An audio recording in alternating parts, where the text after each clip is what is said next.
Bijouterie Santia mividy volamena manolotra anao ny Logité. Aty safidiny malagasy tsara kalitao sy mitombo tsara vita zato isanjato amin'ny varim-bazaha tsara io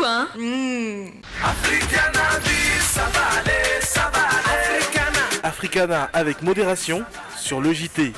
Anti-tache tsara be no ampiasaiko manazava ny endriko sady manala tasy. Tsara be manolotra ho anao. Araho ampilaminana ny Logité miaraka amin'ny vokatra Fender. Tendance Meuble, la qualité à petit prix, vous propose des meubles sur commande. Tendance Meuble, la qualité à petit prix, Valérie Vambandi, Villa Prado Antanmen. Sardine Annie, tsara tsiro, mora ampiasaina ary mora vidy. Ankafiziny sardine Annie miaraka amin'ny Logité. Araho ampilaminana ny Logité miaraka amin'ny vokatra Yaki. Ny tsiro tiana indrindra, manome hery vao maraina. Logité amin'ny tsiro hafa mihitsy miaraka amin'ny biscuit tinay. Zato isanjato vita amin'ny zavamaniry ny savony Seim ary misy karazany maro azo isafidianana.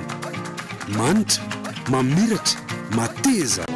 Pour tous vos projets de construction ou de rénovation, Socavitre, fabricant, poseur et spécialiste de pliage de tôle et bien d'autres. Tiara, ny tsirony voankazo manolotra anao ny Logité. Telma, safidiko numéro 1 malagasy manolotra ho anao.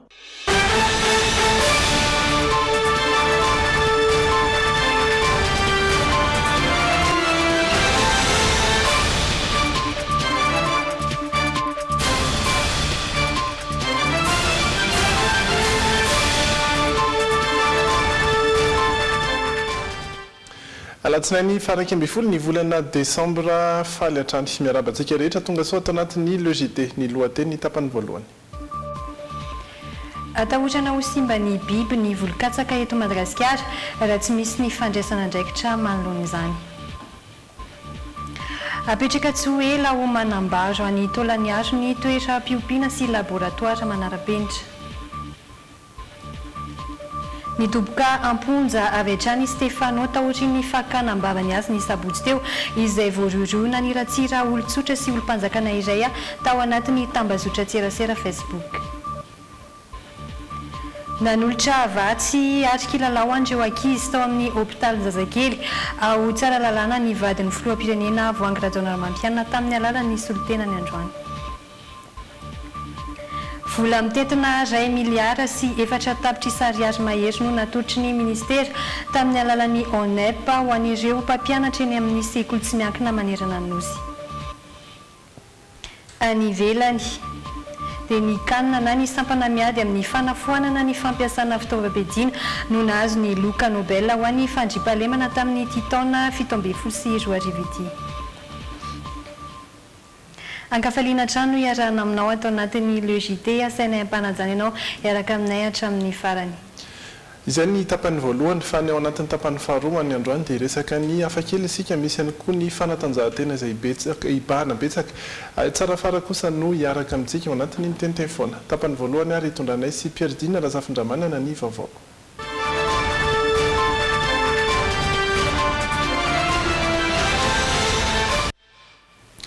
Makasika ny sakafo sy ny fambolena dia atahorana ho simba ny vokatra katsaka eto amintsika. Nivoaka tamin'ny filan-kevitry ny ministra farany teo fa efa tonga eto Madagasikara io biby mpanimba volo io firenena maro aty Afrika ihany koa no efa miady aminazy amin'izao fotoana izao nanantona mpamboly katsaka androany Irina Andriamalala sy Anja Rakotonorainy ary nijery ny fepetra azo iadina amin'izany. Manambana ny fiakaran'ireny be mpangaraka na chenille légionnaire biby mandripaka ny volo-katsaka aty Afrika fantatra amin'ny anarana siantifika hoe Spodoptera frugiperta manimba ny volo hatramin'ny 10 isanjato io biby io. Nga hita fa izy moa fa zavatra fanao dia tsy hita hoe maty atoka na hanina fa raha izay mieritreretina tsy mahavita zavatra ny tena.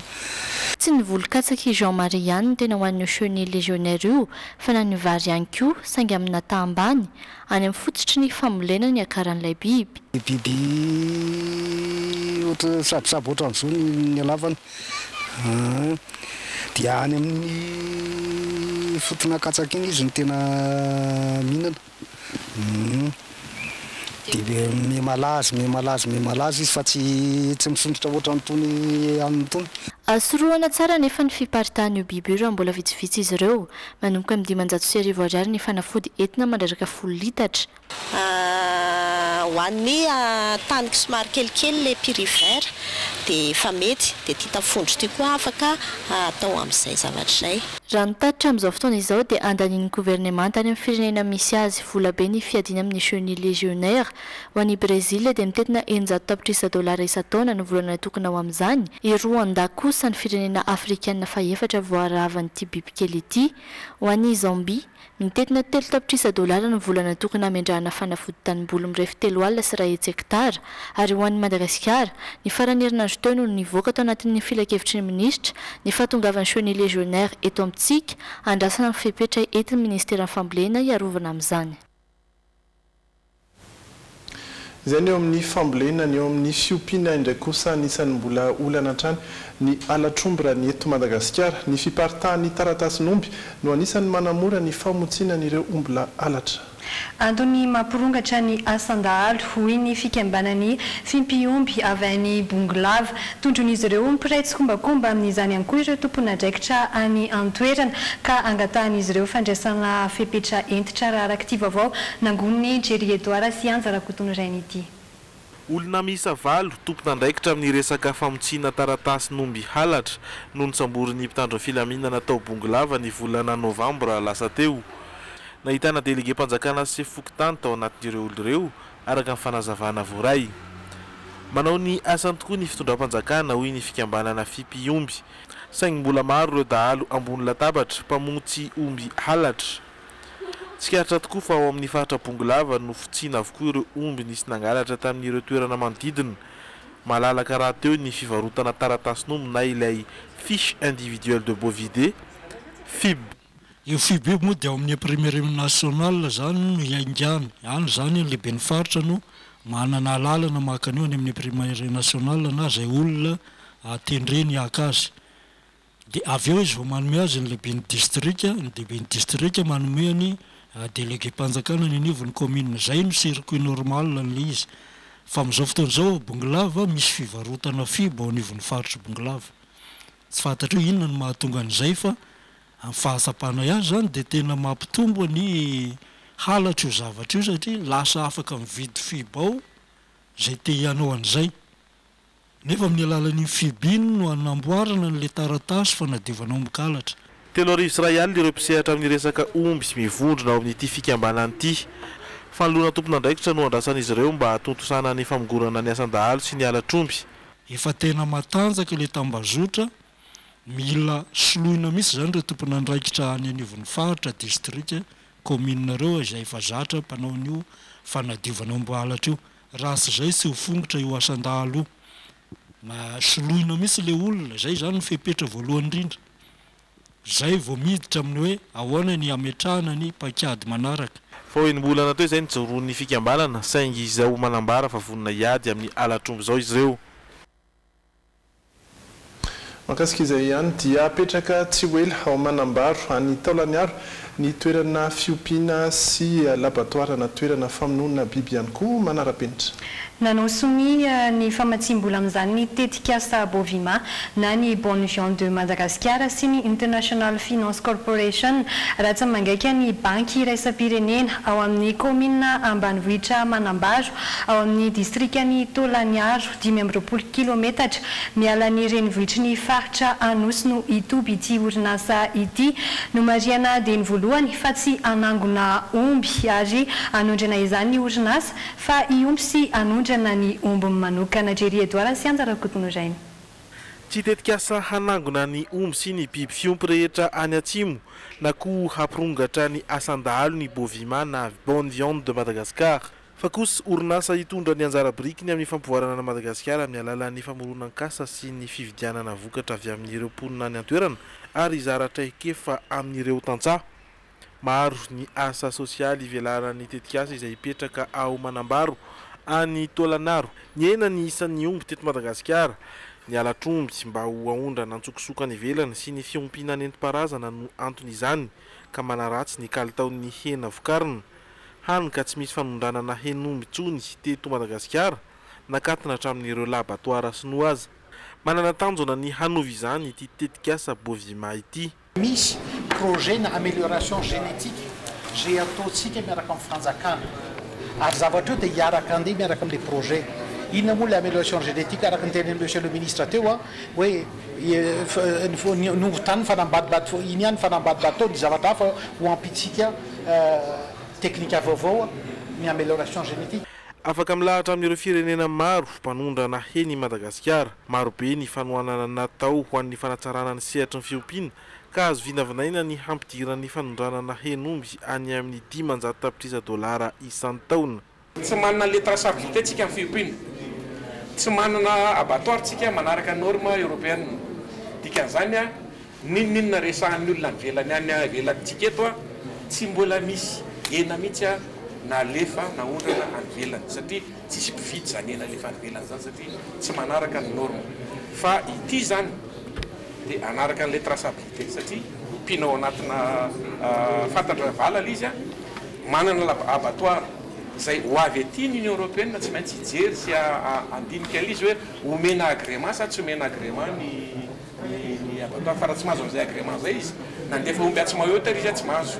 Manohan'izany indrindra ny banky iraisam-pirenena ka nanao sonia ny famatsim-bola amin'izany ny tetikasa bovima sy ny International Finance Corporation ratsa-mangaika ny banky iraisam-pirenena mahatratra $70 izany famatsiana izany. On va travailler avec eux. Vina ho an'ny sehatra iraisam-pirenena mihitsy ity ataona ity. Afaka mamaly ny filan'ny tsena rehetra mihitsy ny hena ho vokarin'ity orinasy ity.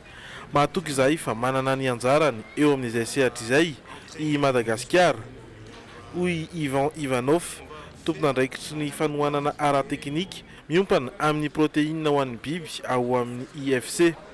Haritra efa taona ny fanohanana ara-teknika ny tetikasa, tanjona ny hametrahana ny bovima ho mpamatsy hena eo amin'ny sehatra iraisam-pirenena.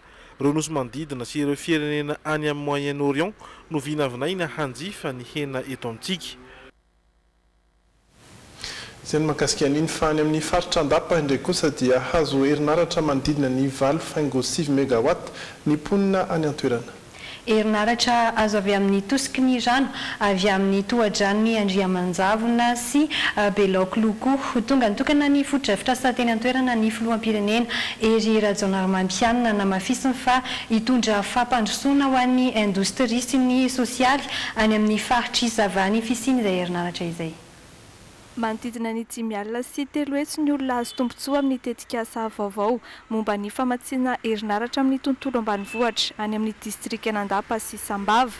Azona herinaratra manodidina ny 7.6 mégawatt ny tetikasa ary azo antoka fa hiodina hatrany amin'ny 570 isanjato arakaraka ny tosiky ny rano avy amin'ny tohadrano Andriamanjavona sy Belokoloko.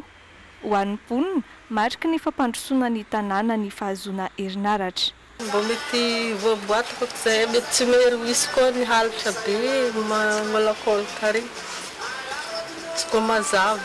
Atantragno ve raha glasy magnanjaigny kebaka fa ilaigny edy tsisy baka andeha ampiasagna azy izy koa tsisy jiro. Le fitaovana raha manintsy agnatin'izao le fahazavagna an-tanàgna misy. Tonga nitokana ny foto-drafitra satety an-toerana ny filoham-pirenena Hery Rajaonarimampianina ary namafisiny fa hitondra fampandrosoana ho an'ny indostria sy ny sosialy aty amin'ny faritry Sava ny fisiany herinaratra. Fa tsy hijanona amin'izay 2,000 hektara izay sika. Fa mbola mandeha ny adevitra izay ataonay fa mbola hoetariny izy io afaka hanondraka hatrany amin'ny 4,000 hektara top classe eto Mpivavy. Ho an'ny fanomezana herinaratra ny ambanivohitra izy io. Avy amin'ilay tetikasa hoe ADER, avy ao ministère. Ianareo no azo voalohany lehibe indrindra amin'izany top classe top Mpivavy azo jiro daholo ny faritra. Tsy niompana amin'ny resaka angovo ihany anefa nijian'ny filoha tany Andapa. Voakasika ihany koa ny tontolon'ny fampianarana toy ny fanavaozana ny efitrano ny lycée Andapa sy ny fampidirana ny informatika ho taranja ny fampianarana ankapobeny. Nisy ihany koa ankoatr'izay ny fampirisihana ny mpamboly eto Andapa hanaja ny tontolo iainana satria miankina amin'izay ny fiakaran'ny vokatra hialana amin'ny haintany. Azo ampitehana ny ala amin'ny tetikala io. Betsaka ny tetikasa top classe top Mpivavy. Azo ampandrosoana ny fambolena tsy amin'ny alalan'ny fanampitehana ny ala. Fa ifanampitehana ny ala io tsy vitany hoe manapotika ny fambolena fa mety manapotika ihany koa ny atokafany rano anomesana an'io électricité io. Nosahivin'ny filoham-pirenena ihany koa teto ny momba ireo foto-drafitrasa entin'ny fitondram-panjakana hampandrosoana ny firenena. Anisan'izany ny lalana, voatselakory izay no natao soni ny famatsim-bola ho an'ny fanamboarana ny lalana mampitohy an'Ambanja sy Diego. Eo ihany koa ny fanatsarana ny seranam-piaramanidiny Vato sy Nosy-Be. Voaresaka ihany koa ny fanitarana ny seran'antsambly Thomasina izay iarahana miasa amin'ny zareo Japonais. Ito afaka fotoana fohy indray ireo vaovao maro samihafa hiato vetivety aloha isika ao anatin'ireto dokam-barotra ireto.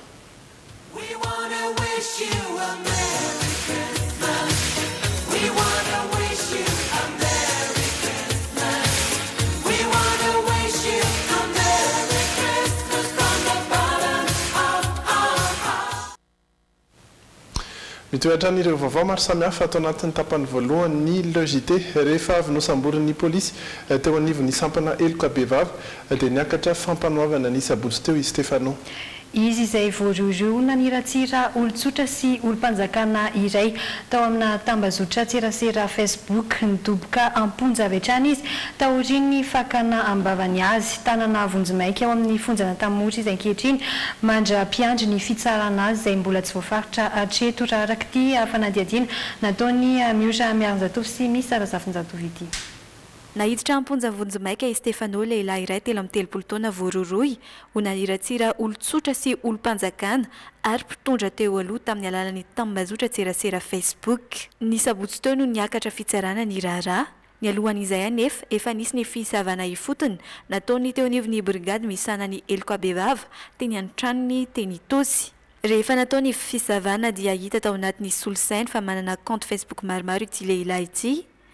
Nahitana puso maromaro tao aminy ka tamin'izay no nahafana nanao fanadiadiana nanaporofoana fa izy tokoa no tompon'ilay compte izay nesina nalabaraka sy naniratsira teny amin'ny tambazotra Facebook. Nieky ny lehilahy tamin'ny fanadiadiana azy fa nalabaraka tamin'ny Facebook ary nandika ireo lalàna voatondro anatin'ny lalàna mifeny cybercriminalité eto amintsika. Tanana vonjimaika any Antanimora ity lehilahy ity miandry ny fitsarana azy. Mariana fa raha ny lalàna mikasika ny cybercriminalité eto amintsika saziana 2 taona hatramin'ny 5 taona hatranomaizina miampy lamandy 2 tapitrisa hatramin'ny 100 tapitrisa ariary ny tranga toy ity. Makasika ny fandriam-pahalemana trano dia mbola mitohy ny ezaka ataon'ny Gendarmerie Pirenena hoy ny filazan'ny sekretera mpanjakana miadidy ny Gendarmerie Pirenena. Tao anatin'ny 3 volana nanomezan'ny baiko efa maro ireo hetsika natao hiadiana amin'ny tsy fandriam-pahalemana isan'izany hetsika nataon'ny zandary tany amin'ireo faritra heverina fa mafapana amin'ny asandahalo. Nisy ireo fitaovana vaovao avy amin'ny firenena frantsay nomena ny Gendarmerie androany fitaovana anampibetsaka hiadiana amin'ny tsy fandriam-pahalemana hoy ny minisitra tamin'ny Miora Miaranjatov sy Miss Sarazafinjatov. Ankoatra ny hetsika nataon'ny Gendarmerie Pirenena tany amin'ireo faritra heverina fa mena na mafapanina amin'ny asandahalo dia mbola mitohy hatrany ny ezaka fanadiovana anatiny tanteran'ny Gendarmerie Pirenena. Tanjona amin'izany hoy ny sekretera mpanjakana miadidin'ny Gendarmerie Pirenena ny mba hifehezana ny fandriam-pahalemana sy ny hamerenana indray ny fitokisan'ny vahoaka amin'ireo mpitandro ny filaminana. Raha ny olom-pirenena zany tsy matoky ny zandary izay hiaro azy tsy misy zavatra azon'ny zandary atao.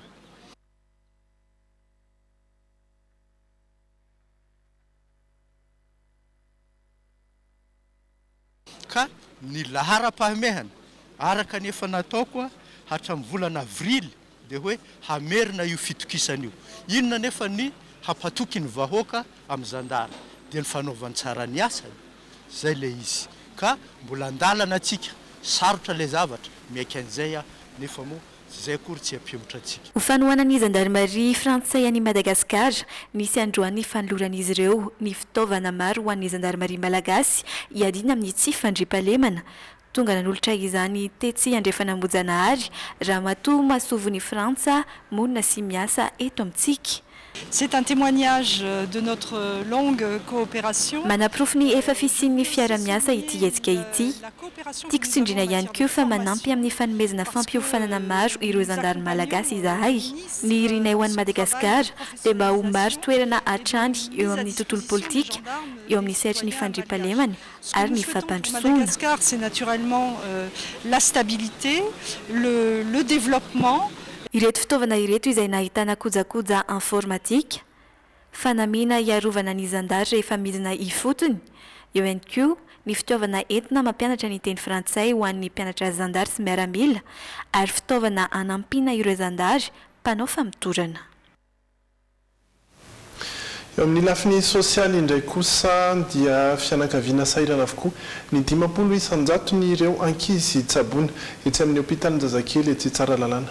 Ny fahatsapana izay olana sedrain'ireo ray aman-dreny izay sy ho fifamizarana hafaliana amin'izao akatoko ny noely izao dia nanolotra vatsy ary kilalao ho an'ireo ankizy tao amin'io hôpitalin-jazakely io ny vadin'ny filoham-pirenena Voangy Rajaonarimampianina tamin'ny alalan'ireo solitena mono nanatanterahana izany androany araka ity vaovao izay entiny Sonia Andrenirina sy Kasambola manana amintsika ity. Ankoatra ny aretiny taovam-pisefoana dia ny aretim-pivalanana no mpahazo ireo ankizy amin'izao fotoana raha ny eto amin'ny hôpitalin-jazakely eto Tsaralalàna manokana. Miisa 30 mianadahy izy ireo amin'izao fotoana no mbola manaraka fitsaboana eto. Saika avy amina fianakaviana sairana avokoa nefa ny 500 isanjato ireo ankizy ireo.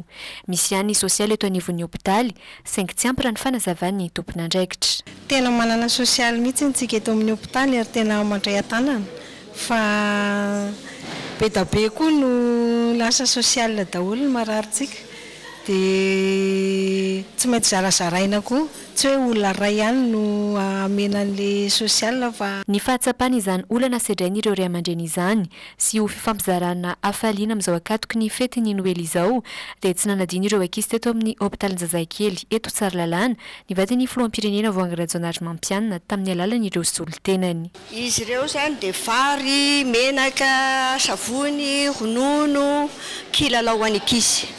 Tena mbola mamerina fisaorana ho an'ny vadin'ny filoham-pirenena, tena zava-dehibe ho an'ny marary io satria na dia ny fahitany marary iny io dia efa mitondra heritsaina voalohany indrindra dia sady tena manampy satria misy marary any tsisy mpanaty bary, tsy mihinan-kanina dia tena zava-dehibe mihitsy. Ankoatra ny teto amin'ny hôpitalin-jazakely eto Tsaralalàna dia nahazo fanampiana tahaka izao avy amin'ny vadin'ny filoham-pirenena ihany koa ireo ankizy tetsy amin'ny hôpitaly ny Reny sy ny Zaza tetsy Ambohimiandra, ireo ankizy Kambotsy sy manana fahasembanana Rabatana, ireo ankizy tezaina etsy amin'ny fikambanana Graine de Bitume Ambanidia.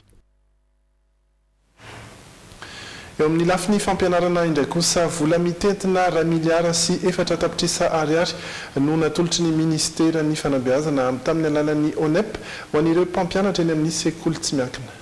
Tanjona ao anatin'izao ny hanamaivanana ny fasahirana ny ray aman-dreny ka ahafahana miazona ireo ankizy any an-tsekoly araka ity vaovao izay entiny Sonia Andrenirina sy Kasambola manana amintsika ity hatrany. Mpampianatra amina sekoly tsy miankina miisa 270 sy 400 sy 500 sy 4 alina manerana nosy no nahazo fanampiana na subvention avy amin'ny ministera ny fanabeazam-pirenena tamin'ny alalan'ny sampandraramsahana ireo sekoly tsy miankina na ny ONEP androany. Mitsinjara roa mazava tsara izany ka ho an'ireo sekoly izay manana saram-pianarana latsaky ny 700 ariary dia mahazo ilay antsoina hoe allègement parental na fanampiana hanamaivanana ny vesatry ny ray aman-dreny. 7 alina sy 4 hetsy ariary isaky ny mpampianatra no azo amin'izany.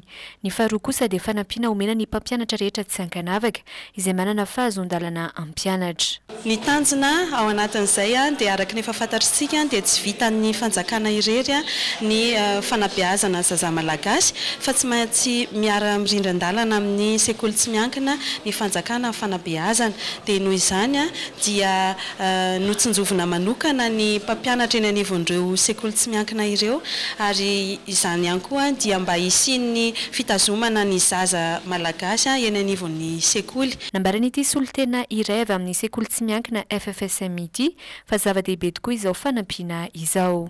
Ny ilana azy manokana dia ny fanampiana ny karamany ireo mpampianatra izay atao hoe miasa ao anatin'ny volana dia mba fanalana izay vesatry ny ray aman-dreny satria 700 ariary no saram-pianarana raisina amin'ireo ray aman-dreny dia ny vola avy amin'ny fanjakana iny zany mba manampy azy. Androany maraina moa no namoahana tamin'ny fomba ofisialy izany fanampiana ho an'ny mpampianatra amin'ny sekoly tsy miankina manerana nosy izany. Ho an'ny taom-pianarana 17 vola mitentina 2 miliara sy 4 tapitry sy ariary mahery ny fitambarana io fanampiana io.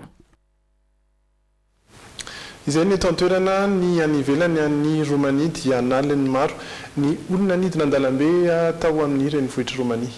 Izy ireo izay mandany fanovana ny lalàna entin'ny gouvernemanta eo amin'ny rafitry ny fitsarana any an-toerana mangataka ny fametraam-pialany lehiben'ny gouvernemanta araka izany izy ireo. Mitoy indray ny fitokonana nataon'ireo mponina ao Romania indrindra fa ny teto Bukarest renivohitra. Mahery ny 2 sy 1 alina izy ireo malelahady no nidina an-dalambe tahaka izao hitantsika izao. Izy ireo izay mangataka ny fametraam-pialany lehiben'ny gouvernemanta social-demokraty. Ity gouvernemanta ity izay mikasatra ny tondra fanovana ny lalàna sy ny rafim-pitsarana ao an-toerana. Ho an'ireto mpanohitra ireto dia ahatonga ny kolikoly eo amin'ny raharaham-pitsarana io lalàna io satria mikendry ny ampihenana ny fahefan'ny ny sampana miady amin'ny kolikoly. Raha ny hevitra aloha dia tokony mba manontany ny hevitra ny mponina ny gouvernemanta raha hanovany lalàna izy ireo ary tokony nambaran'izy ireo nandritra ny fotoana ny fampelezan-kevitra zany raha nisy hoe izahay te hikasika ny fiasan'ny fitsarana ampihena ny fahalalanareo ary tsy hanome fahaleovan-tena ireo mpampanohy lalàna.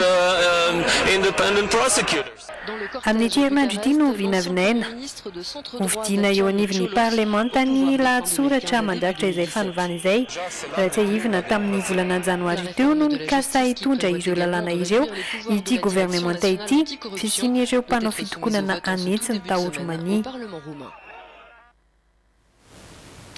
Fa aniverany hatrany dia notanterana tao Oslo ny fanomezana ny loka Nobel ho an'ny fandriam-pahalemana ny kanina na ny sampana miady amin'ny fanafoanana ny fampiasana fitaovam-piadiana no nahazo izany tamin'ny ity taona 17 sy 20 ity nahavita nanentana firenena maro izy ireo araka izao vaovao izao.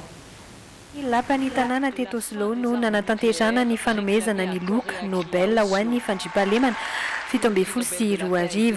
Ny ICAN, Campagne internationale pour l'abolition des armes nucléaires, na ny sampana miady amin'ny fanafoanana ny fampiasana fitaovam-piadiana no nahazo izany tamin'ity taona 17 sy 20 ity.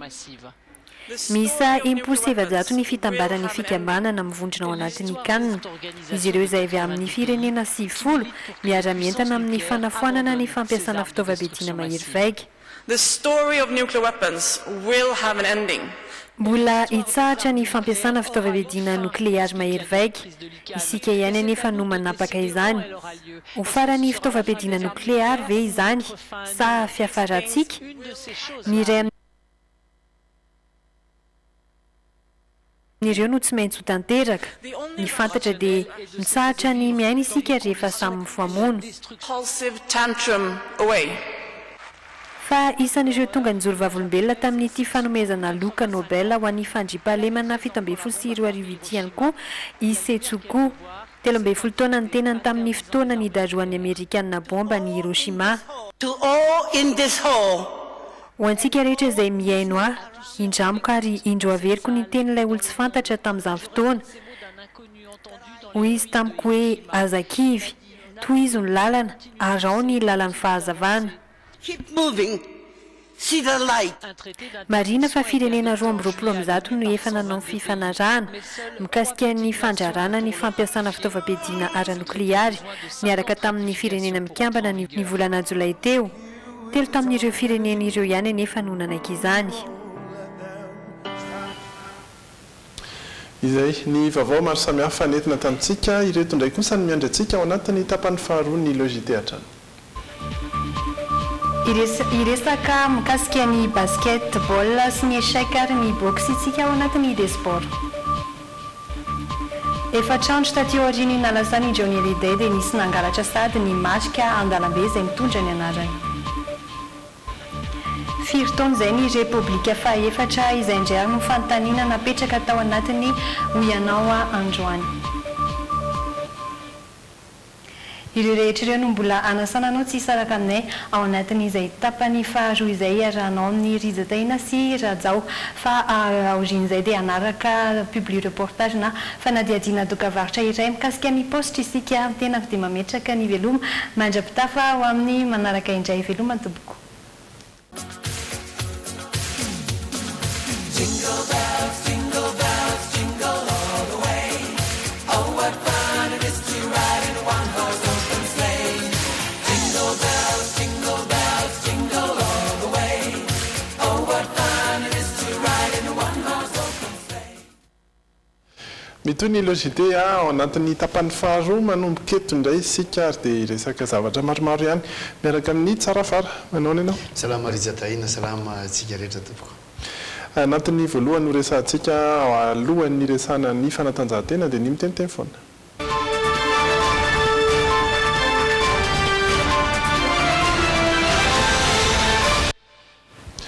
Vaovao maresaka mbola manodidina kely any jauni ihany no resaka raha ohatra ka azo atao nanaraka tamin'ny télévision tamin'ny sabotsy ny hommage populaire zay nataon'zareo ho an'ny jauni. Dia eto dia tena mampiaiky volana mihitsy ny fahaizan'ny frantsay politika anankiray sy ny hafetsiny ihany koa ao anatin'ny zavatra rehetrarehetra satria raha netanika fanapory zareo ka hoe jauni ty tiany olona rehetrarehetra ty rereo frantsay tya andao atao hoe deuil national fisaonam-pirenena dia ho raharaha be tokoa le izy satria isy olona ho faty ty aoriana mpanakanto ohatran'ny jauni dia ho atao ve sa tsy ho atao lasa misy misana tsindrinila fa nampitoviny mihitsiny hoe tsy manao an'izany tsika fa nifidiny le hoe hommage populaire zany hoe tsy ny fanjakana mihitsy no mikarakara le izy zany rehefa populaire ohatr'izay le izy fa mety hoe le managerany miaraka amin'le trampamokatra ny hirany jauni sy ny fianakaviana kay sy ny namana dia maka lalana fotsiny any amin'ny fitondram-panjakana hoe mba omeo anay ty lalana ity mba mempitandro filaminana zay sava lalana mba mempitandro filaminana zay andamina ny olona eny amin'ny arabe dia amin'izay fotoan'izay tena raharahandro zareo manokana le izy dia ny mpitondra fanjakana zay nisy mpitondra fanjakana maromaro nanatrika atao reny zany tsy raha-raha-mpanjakana le izy fa tonga fotsiny manotrina sy mivonahitra an'le fianakaviana sy le mpikarakara dia iny anankiray io zany tena hitako hoe tena mety loatra mihitsy nanaovana an'le izy hoe hommage populaire.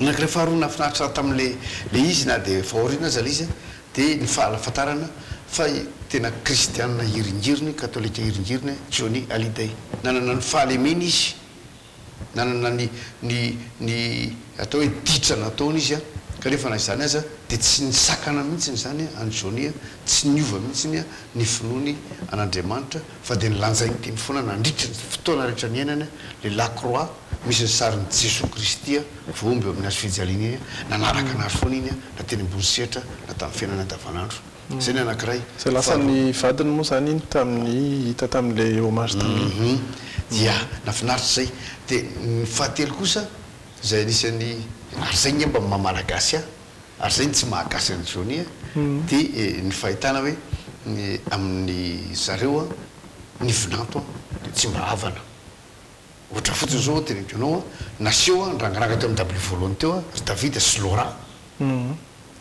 fa ny vadiny David zay niterahany anankitelo tsisy naseho teo ny vadiny Laura zay efa niterahaka ihany koa tsisy naseho teo dikan'izany amin'zareo aty amintsika malagasy hoe raha va manambady dia tsy maintsy milahatra hitan'ny olona rehetra eny nankafaliana nankaratsiana mivady andefa mandroko fa amin'zareo tsy zany no izy fa any amin'le zanaka zay mitondra ny anarandray ireryany dia mijanon'io dia any am-piangonana koa ny any zareo no tena misy n'izay fifampitsapana alahelo sy fifampaherezana zay satria ny anazy moa zany dia zao rehefa misy olona maty ao anatin'ny fianakaviana dia ny razana tsy ohatrany ety amintsika hoe ao anatin'le trano le razana dia ao no atao mpanaovana akanjo dia ao no karakaraina tsara fa any morgue any misy efa mpikarakara ny razana dia fa any iny misy mampiakanjo any iny misy mampandro dia any iny misy manao maquillage dia ny azy moa tsy mitafila tsy fonososony amintsika fa dia ao anatin'iny vata iny raha ohatra ka mety ny fianakaviana dia asiana fitaratra kely zay eo mitapin'le vata dia eo no mitsikilokely hoe io izy io atao bokosy be tsara tare jeune kely mihitsy dia ohatran'izany ny an'zareo fa ny fandevenana ary eto amintsika Madagasikara efa manomboka misy manaraka an'izay hoe rehefa tonga ny fotoana fandevenana dia le fianakaviana akaiky tena tsongona amin'ny ratsan-tanana mihitsy no mandeha manatrika ny fandevenana androany izy zao raha tena marina nalevina tany Saint-Barthélemy zay tsy tanindrazana akory a tsy taniny purany fa tanina finaritra azy fotsiny dia zay koa mbola mahavaza azy tsy mahagasy azy dia tsika rehefa maty tsy maintsy miverina any amin'ny tany nipoirana Madagasikara moa tanindrazana daholo fa ny tany nipoirana ny tany naterahana nisy nydrazana ny eviana rehetra na maty mainy na maty lena tsy maintsy tongany mba tsy ilazana amin'le verifaty fa izy tany Frantsa izy niteraka sa tany Europa dia misafidy izy hoe za raha angamba ny Saint-Barthélemy zay any Antilles any amin'ny ranomasina Atlantika dia lasa any izy amin'izany rehetrarehetra zany ka dia zay no tiana zany misy maro aminareo resaka aminay mpanakanto hoe pakafihany Johnny any koa dia tia ampiseho fa mangina zany hoe manina raha mivory ianareo mpanakanto dia mba hamangy anareo izahay tompoky lazy tompoky vavy samy mpanakanto dia satrinay dia satrinay ana sodiniana aloha zay dia angataka palais des sports angamba dia anynareo mamangy anay na misy numéro mety apetraka ihany koa dia alefa fa miresaka an'izay anao dia mafisy kely fotsiny ny fandevenana ny Johnny Hallyday zay tanteraka androany tokoa tany amin'ny nosy Saint-Barthélemy moa zany olona 12 no tena nanaraka azy tany satria izay no zakan'ny fiaramanidina izay niainga omaly fa androany na tonga tany antoerana tao anatin'izay 12 zay moa zany nazava ho azy ny vadiny ny zanany Jade Joya David Hallyday sy Laura ihany koa dia fantatra hoe tany nanaraka azy tao anatin'izay 12 zay fa mety tsy voatanisy avokoa ngamby izy rehetra dia mety sary ihany rehefa avy eo hitantsika ny sarin'izay sy ny endrikendriky ny fasana izay misy azy satria tsotra dia tsotra izay fasana izay fa ndao aloha hivadika ao anatin'ny fanatanjahantena ary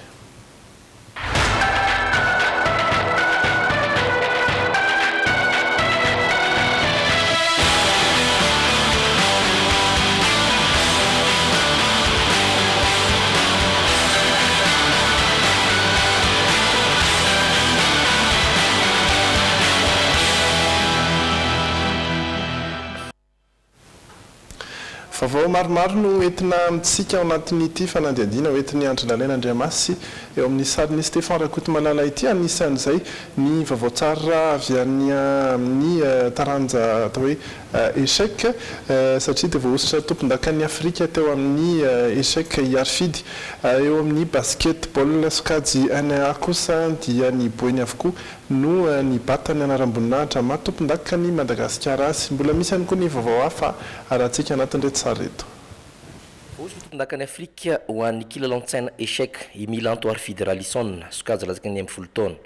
Namidra tokoa iarifidy tamin'ity fananana afrikanina zay samba nandraisany ekipirena anjara voalohany ity satria nahazo isa sivy tamin'ireo round sivy izy nandritra ny fananany iray manontolo.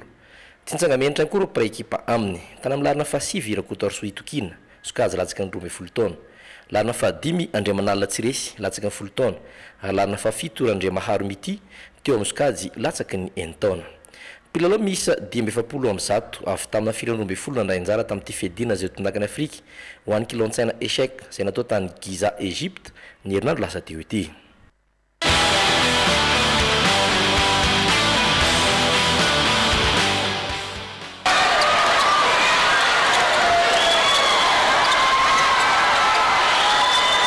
Norumbany ireo ekipa avy amin'ny boeny avokoa naram-boninahitra mahatompon-daka Madagasikara taranja basket sokajy NA lasy vavy tamin'ity taona ity. Ny SPBC teo amin'ny sokajy vehivavy ary ny SCB teo amin'ny sokajy lehilahy. Ho an'ny sokajy vehivavy aloha dia tsy nahatohitra ny traikefa nanandro Lydias Priska ny ampiny Tanjaka Ifanja ny Atanindrana sy ny fahaiza miaraka Riarso sy Ricopin. Efa nitarika nisy araiky amin'ny 30 ny SPBC teo amin'ny fiafarany ampahafam-potoana voalohany. 17 no 14 teo ampianantsasatra sy teny adikoa ary araiky amin'ny 70 no 13 tamin'ny fiafarany lalao. Kan batany ekipa ny SPBC Boeny, Upandesy sy tompon-daka Madagasikara. Ankoatra dia voasitro mpilalao mendrika indrindra sady mpampidoala betsaka indrindra Ifanja Raholy Arso mpilalao ny SPBC. Mitana larina fahatelo kosa ny ekipa ny Fandrefiala. Ho an'ny sokajy lehilahy indray dia hita ho vonona sy ampifantohana tamin'ny lalao Atranam-Piandohany, Rieli sy Ribila sy ny ekipany. Nazava ny tarezy eo anisa 20 no fito ny ekipa ny SPBC tamin'ny ampahefam-potoana voalohany. nezaka nenjika ry izay ady sy ny tariny kanefa mbola nitarika lavidavitra any ny ASCB teo am-pianan-tsasatra 7 amby 30 sy 20 valo amby 70 ndraiky amby 20 teo amin'ny firampay fotoana fahatelo araiky amby 70 no 20 ny isa farany samba no vohizitra tomponaka Madagasikara ny ASCB Boeny ary taona voalohany tao misokajy NA plano ny ASCB Randriamampoana Eli no vohizitra MVP sady mpipity baolina be indrindra nonona tamin'ny larina fahatelo kosa ny Ascut tomponaka Madagasikara tamin'ny Tondasa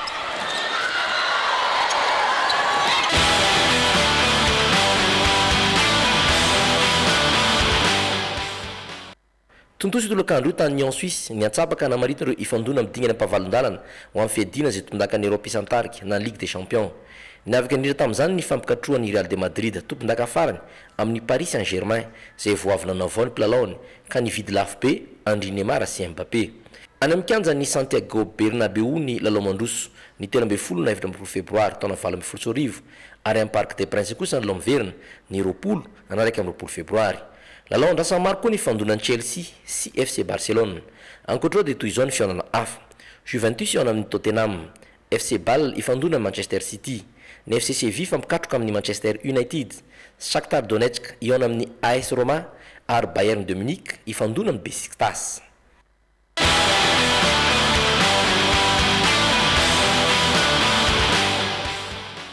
Ufanikafana ny kianja syntetika nandoaly dia karakara faninanana bola kitra laovin'olona fito ny farinandro avy izao ny fikamanana gasy foot ilay mpampita vaovao ny taranja bola kitra eto an-toerana sy manderan-tany any amin'ny tambazotra na serasera Facebook.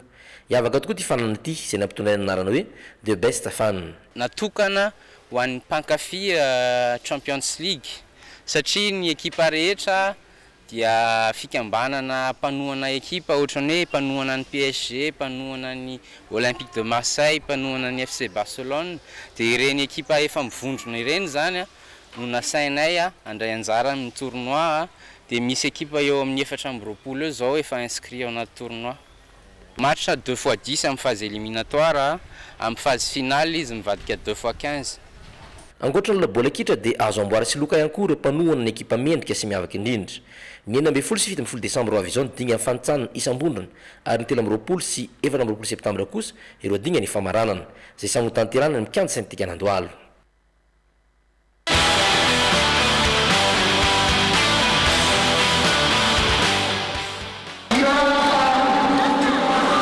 Anatanteraka filombe tsy ara-potoana zoma maraina ho avy izao eny amin'ny AS-Ampefilo ny Fédération Malagasy tana savate boxe française fotoana izay anoloran'ny ekipa ny Campa Louis Amédée filohan'ny Fédération ireo fandaram-potoana ny amin'ny taona ho avy. Tena ho an'ny savate satria fitiavana ny taranja hatramin'izay no antony norosona tamin'izy ity. Maro tokoa ny ezaka efa vita ary amarana ny taona tokoa isika izao hiatrika zava-baovao tanteraka ny tontolon'ny savaty ao anatin'ny fotoana fohy satria maro dia maro araka ny voalazan'ny DTN teo aloha ny asa miandry ho antrehanay lasanay amin'ny fotoana mampety azy eo ihany organisenay fa hitaona vaovao maro dia maro zava-organisenay. Vaovao taranja savate boxe française ihany dia totosany aladolatrano lasa teo tena mikanja amin'ny tafo mamasina ny fananano karakarainy Ligue Nalamanga. Pikatroka manodidina ny 30 avy amin'ny kluba maro manerana Nalamanga sy faritra hafa no niatrika izany. Nasay manokana tamin'izany ny taranja Kaimpo sy MMA.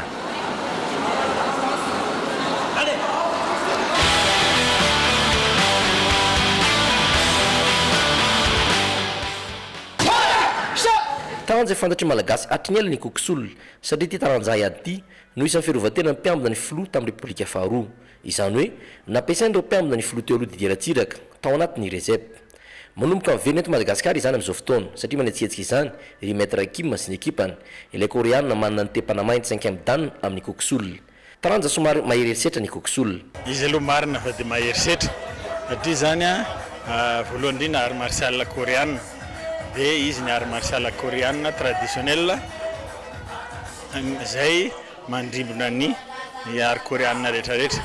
Dia asa radadidinareo fa tamin'ny androny Rezep tamin'ny androny Didiratsiraka ny koreana dia ao daholo zany ny taranja rehetra tahaka totondry projection mampianjera dia misy mamolaka sy amin'ny point vital rehetrarehetra fa izy zany tsy azo ampianarina olona mbola novice dia marina. zany hoe voafidifidy zany ny olona miditra hoe hikatroka kokoso.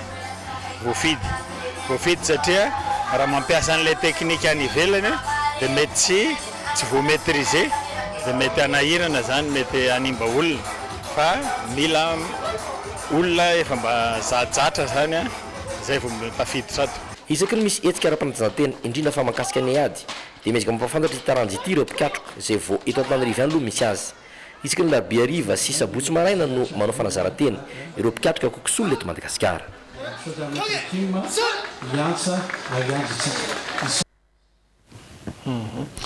Izay ny vaovaon'ny fanatanjahantena sa misy anampiny ianao na misy maraitra kely fotsiny sady mahafaly aly hoe hiaro-fidy champion d'Afrique dia mahatsiaro ny tenin'ny ejema fa taparisaka izay ndra iandro zay toy ejema dia tena tokony mihitsy raha angaty baolina isan-karazany andaniana vola ity tena tokony tsy andaniana vola intsony fa tokony atao any musée zahoana zao Madagasikara voninahitra taka ny échec zany taka ny zava-kanto ihany koa hoe mba hanina totona ny vola aloha fa rehefa mitseritsy azanao fédération nao ka iny izy fa matavavoaka champion d'Afrique ihany koa ny champion ny Océan Indien ny champion du monde dia am'izay izy vao atositra ihany ndray mba izy satria mba misy mamarina azy ihany dia izy dia zany mahafinaritra ny arifida io zany indisy zany zao ino atsika fa ny échec dia haitsika malagasy ihany koa ary mety mpanjaka antsika dia atao totoafo dia mahazo tsika daholo ny titre rehetrarehetra na junior na inona dia mba ahafantaran'ny olona atsika hoe tena any baolina zay voanla fa ty amin'ny échec kila ataonay mama io mety avy aty amin'ilay fanorona koa dia efa zajatra dia iresaka Johnny Hallyday indray tsika ao anatin'ny hafakely.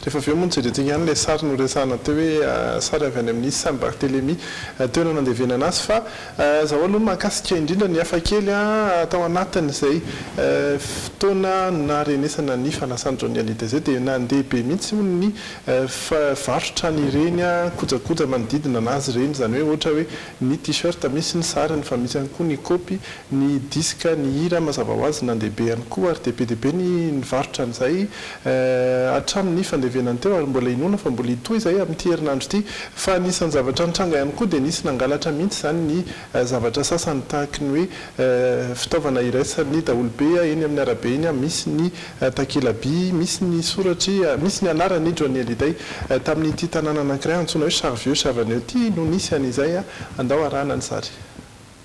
Eto Charvieux Chavaneux ihany no misy ireto marika andalambe miisa valo izay mitondra ny anarany Johnny Hallyday ireto. Efatrandro taoriany nahafatesany ity mpanakanto ity anefa dia tsy hita ny dimy tamin'ireo takelaby ireo.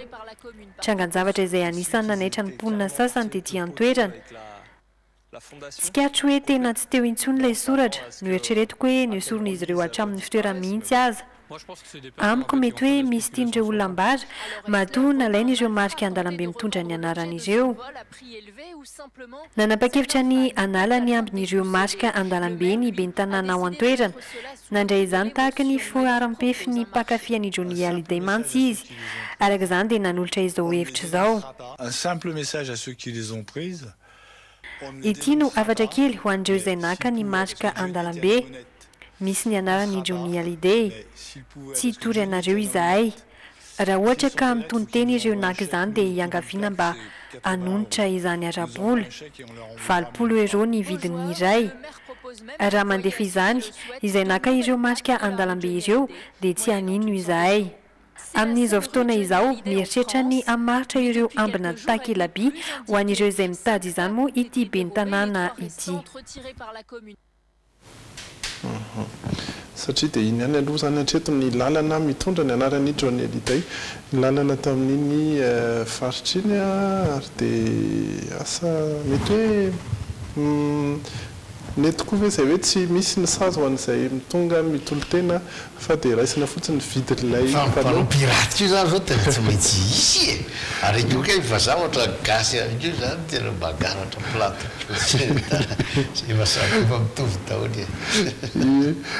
nindretindray moa zany entin'ny fitiavana diso tafa ohatra angamba ve ny sasany sa mety hoe amidy tokoa iny zay avy eo voalohany aloha misy an'izay hoe ao alaiky fotsiny ty aloha dia miakatra amin'ny vidiny io rehefa avy eo souvenir rehefa avy eo fa tsy hitako koa ngisy tsy angalan'le meran'le hoe tonga dia manao be dehibe fotsiny amina rivony dia indray no amidy mety tao andohany raha tsy efa nisy nangalatra tokoa fa ny sary noretsahantsika teo hoe ny fasana izay misy any Johnny Hallyday dia any Saint-Barthélemy moa zany tsy aivindra ihany zany fa natonga azy nisafidy an'io izy no niteny an'io dia satria nividy tany sy trano izy any amin'ity nosy ity ary raha ny filazany dia ohatran'ny paradisa kely misy azy amin'ity nosy ity ary dia fizay no lazainy hoe rehefa maty dia aty amin'ity paradisa kely ity no alevina milamina be ilay tanàna vitsy dia vitsy ny mponina ary dia tatak'izao ilay fasana izay isy azy zany hoe mbola talohan'ny fandevenana ity fa nandritry ny fikarakarana azy no azo sary zany fa voaingana teo moa zany ilay tena fandevenana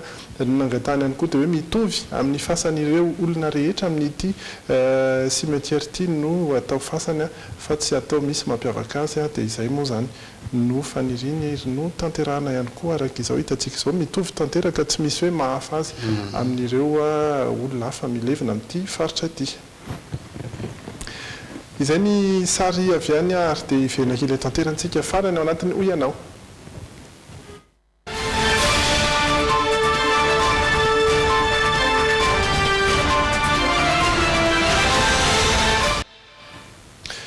tamin'ny taona firy na hoe firy taona izay no niainantsika tao anatin'ny repoblika faefatra izay no fanontaniana napetraka teny an-dalambe teny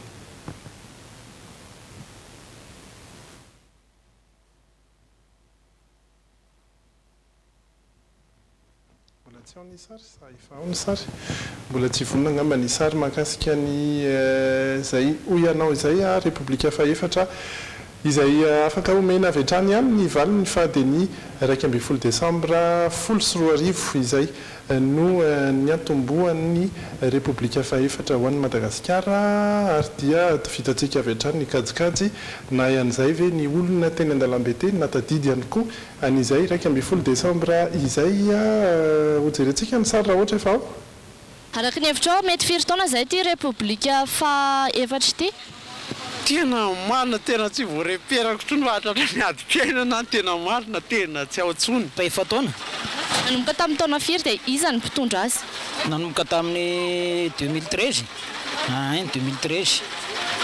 2013 ny repoblika faefatra Iry Rajaonarimampianina nitondra azy nanomboka tamin'ny taona firy ary ny repoblika faefatra 2000 teo iza mpitondra ny repoblika faefatra Iry Rajaonarimampianina tamin'ny ay ve tamin'ny 2011 ny repoblika faefatra tamin'ny andron'ny 2002 tamin'ny andron'ny Andry Rajoelina repoblika faefatra ohatrany tsy tadididiko isary nitondra tamin'izay repoblika faefatra izay repoblika faefatra ve moa tsy marika Ravalomanana efa taona nanomboka tamin'ny taona firy dia iza ny mpitondra azy tamin'ny 2013 Iry Rajaonarimampianina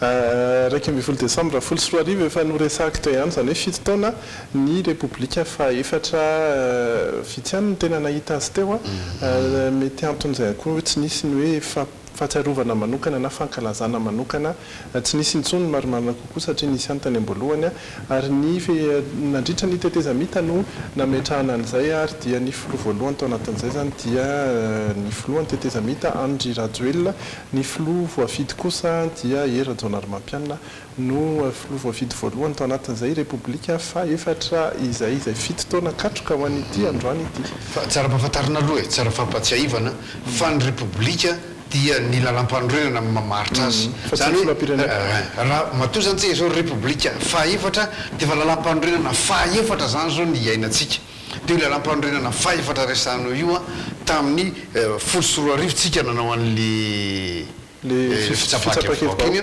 dia io lalam-pandroenana io ny laniny be sy maro tamin'izay fotoan'izay dia nanomboka teo zany dia niatry io lalam-pandroenana faefatra io dia nanomboka io zany repoblika faefatra ka ao anatin'ny repoblika anankiray mety repoblika anankiray mety misy filoha maromaro mety misy filoha maromaro ohatra ny français zao ohatra mbola vo repoblika fahadimy ry zareo nanomboka hatramin'izay na république azy zay ary ny amerikana dia mbola république voalohany satria mbola tsy nanova ary lalam-pandrenanao amin'ny américain raha ty tena fikely mihitsy lalàna asa eniny izay safito a zany hoe zanany angamba be de be fa tena fikely mihitsy lalam-pandrenana ie faranantsika amin'ny toetry ny andro tomy mazatra ary ny logité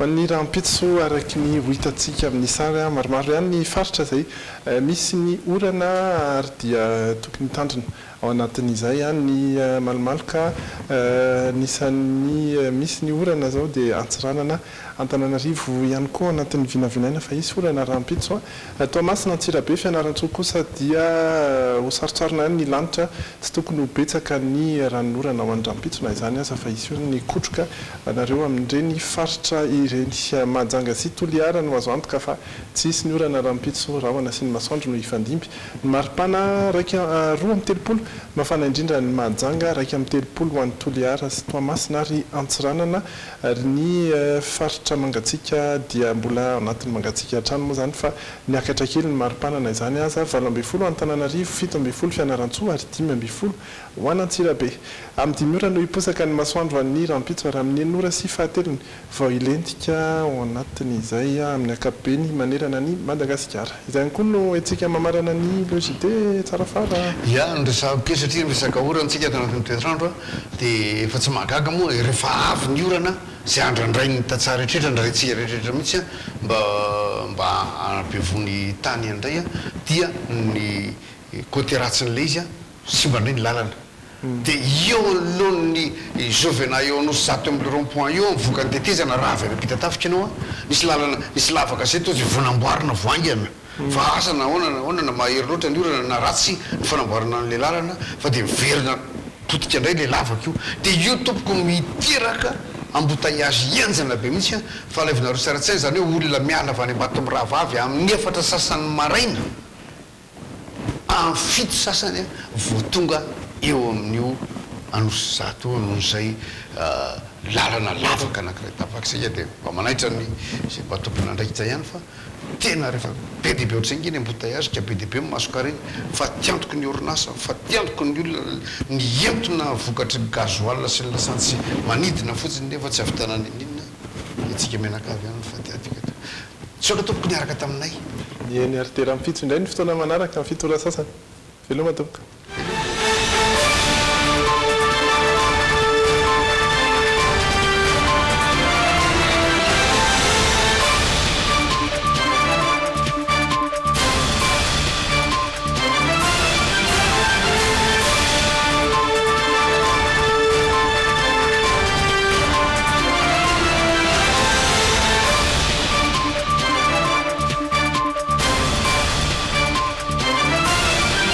Telma, safidiko numéro 1 malagasy nanotra ho anao teo. Bijouterie Santia, mividy volamena, manolotra anao ny Logité. Tendance Meuble, la qualité à petit prix vous propose des meubles sur commande. Tendance Meuble, la qualité à petit prix, Valérie Vambandi, Villa Prado Antanimena. Anti-tache tsara be no ampiasaiko, manazava ny endriko sady manala tasy. Tsara be nanolotra anao teo. Tiara, ny tsiron'ny voankazo manolotra anao ny Logité. Sardine Annie, tsara tsiro, mora ampiasaina ary mora vidy. Ankafiziny sardine Annie miaraka amin'ny Logité. Arao ampilaminana ny Logité miaraka amin'ny vokatra Yaki. Ny tsiro tiana indrindra, mamy hery vao maraina. Logité amin'ny tsiro hafa mihitsy miaraka amin'ny biscuit Tinay. Pour tous vos projets de construction ou de rénovation, Socavitre, fabricant, poseur et spécialiste de pliage de tôle et bien d'autres. Africana avec modération sur le JT. Safidy ny malagasy tsara kalitao sy mitombo tsara vita zato isanjato amin'ny varim-bazaha tsara io Kyle arao ampilaminana ny Logité miaraka amin'ny vokatra Fender. Zato isanjato vita amin'ny zava-maniry ny savony Celine ary misy karazany maro azo isafidianana. manitra mamiratra mateza